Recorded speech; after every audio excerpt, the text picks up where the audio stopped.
Even though Lucian has a hold of my wrists, I don't feel powerless.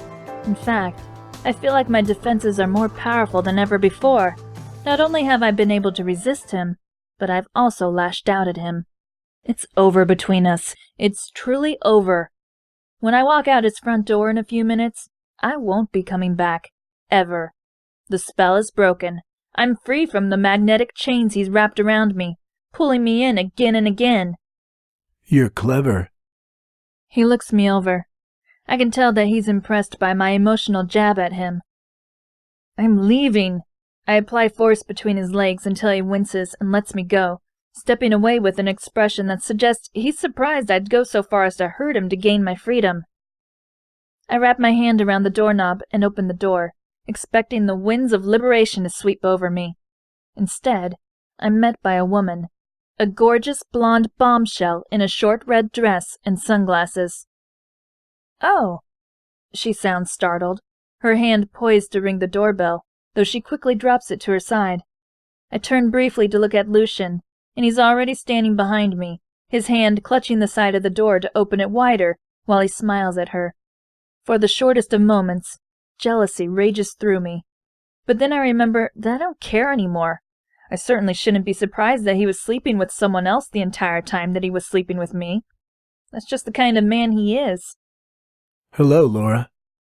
Lucian greets the woman. Could you give us just a minute? I'll be right out. Certainly. She beams at him, her cherry lips parting slightly to reveal 2 rows of immaculately white teeth.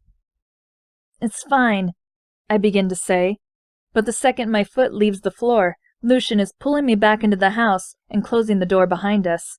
I spin on my heels to face him. What in the hell's wrong with you? Amy, please. His expression is pleading.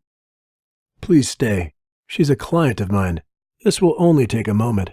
I really want to talk to you before you leave. We've already talked. I raise my hands as if I want to strangle him. I kind of do. He gently places his hands on top of mine, curling my fingers. Please, I won't advance on you again. I promise. To be honest, I'm not sure if he's capable of talking to me without advancing on me. It's not exactly one of his talents.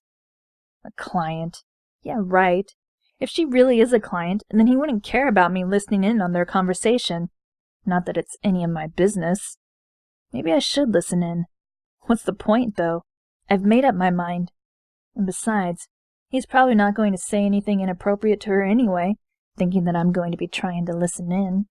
My time is better spent just sitting and waiting for him. Or...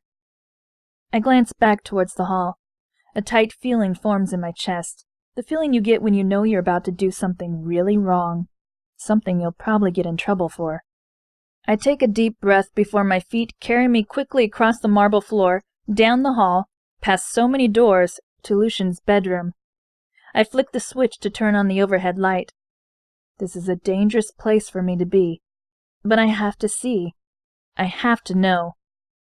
My vision is laser-targeted, my hand reaching out before I even get halfway across the room. I pick up one of the picture frames on Lucian's bedside table, the ones that are all facing down so I can't see them. The knot in my chest doubles as my eyes focus on the beautiful brunette woman and the little raven-haired boy smiling at the camera. There was another person in the picture, but they were ripped out of it. My curiosity is not quite satiated. I set the picture down, standing it up facing me. Then I reach for the next picture. It's far more telling, exactly what I expected to find. Lucian is in this picture, the raven-haired boy is on his shoulders, and the woman is standing beside him, reaching up to hold the boy's hand. I spend the next few minutes circling the room, setting up all the pictures. There are studio portraits and candid photos. The boy is in about half of them. The other half are just Lucian and the woman. Putting the nail in the coffin of my suspicions, though, is one photo of the woman in a gorgeous, expensive-looking wedding gown and Lucian in a tuxedo.